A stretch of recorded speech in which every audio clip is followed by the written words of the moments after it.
It's Mike Hendren from NewsTalk 1290, and today I'm visiting with Chris Cunningham. And Chris is the owner or co-owner? Co-owner of Pasqual's. Am I saying it right? You can say Pasqual, Pascal, whatever you want to say. Here in Parker Square, restaurant here in Parker Square. And Chris, thank you for taking some time to sit down with us. I want to ask you a little bit about the restaurant itself. Now, have you ever worked in the restaurant industry before yourself? Yes, both my partner and I have worked in restaurants before. What made you decide to invest in this particular restaurant? Well, you know, being a part of the community like I've been over the last several years, I've had several people say, I wish we could still have lunch there, I wish we could eat dinner there, and it just, I kept hearing it over and over and over, and if I had a nickel every time that I heard it, you know, I wouldn't have had to get into the business. Right.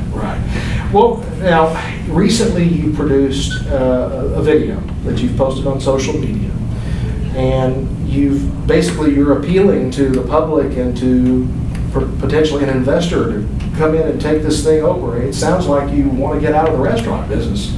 Well, what it sounds like. Well, it does. It hasn't been as good as it needed to produce for us, and you know, the price that we've set to sell it for is going to basically, it's not going to get us even close to being even, but it's something that we can live with and cut our losses from there.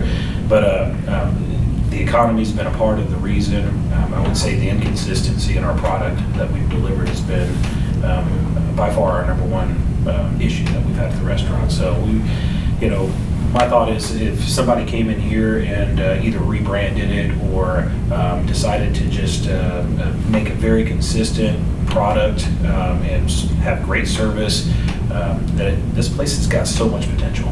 So your goal is not to just shut it down and walk away, but to find someone who will either keep it open as it sits or rebrand it, as you say, has been turned into something else. Absolutely, and you know, like I said in the video as well, this was something that I know that the community wanted back. We constantly hear comments of, we're glad that there's another really nice place that you can go eat, and it's just, you know, with about 140 seats here, it's just hard to keep it full all the time. Right.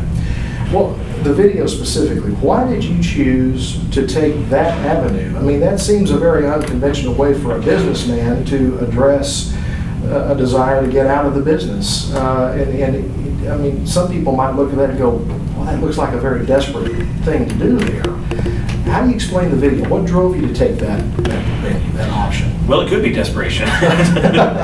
No, I've never seen anything like that before, and you know that I've been in the marketing side of a lot of businesses before in the past, and when you get into a situation where you're looking for every single option, I write down everything, and I was writing down every single option that I could possibly think of. I'd wake up in the middle of the night or on my way to work in the morning, and I'd come up with an idea and I'd write it down, and we've gone through the majority of them. Some of them were kind of harebrained, but this was one of those ones that I said, if we get to a point where it's looking like we're at the end of our rope, that'll be kind of that last idea that hits, and so that's where we're at.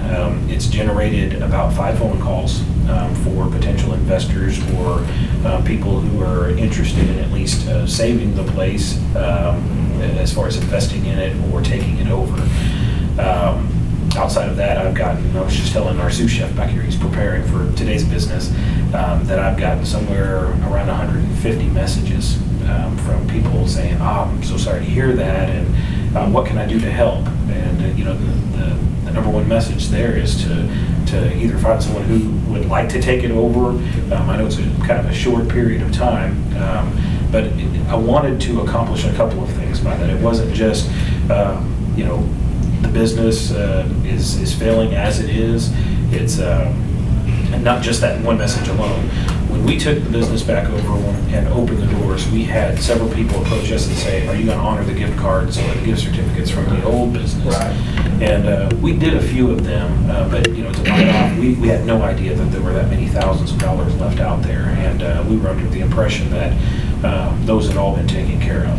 So we did what we could at the time when we opened up, and one of the things that we've done is we've sold gift certificates throughout the course of the year, and so that's part of the reason for me putting out the message the way that I did, is to encourage people and get the word out at a mass level that If you want an opportunity to come dine at the restaurant, now's the time. And if you have a gift certificate, you need to get here.